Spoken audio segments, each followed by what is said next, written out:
เสียงแล้วแปรพันจำเพียงจำคำแมวแผ่วมาหลอกหลอนใจความบ้านกายมองไม่ดวงหรือไทยอ้ายโศกสันน้องลืมแล้วหรือนั้นความสัมพันธ์ก่อนนี้อ้ายยังจำได้ดีก่อนเขามีความซื่นบานเมยอสีวา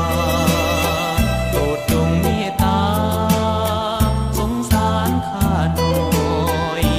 อย่าให้ความพักเลื่อนลอยคอ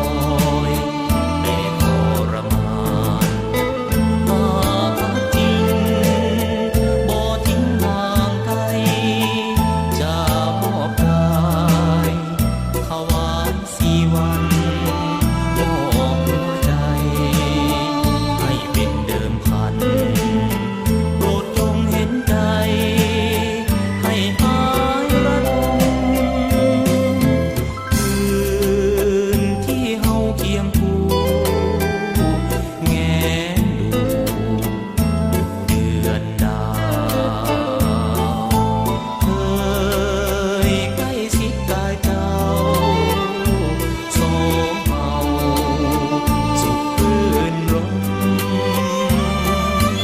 แล้วสันในกับผม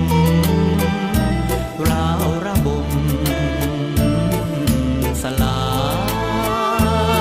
ยเหมือนดังสีโปรดไว้คือปลาใสจากน้ำใจ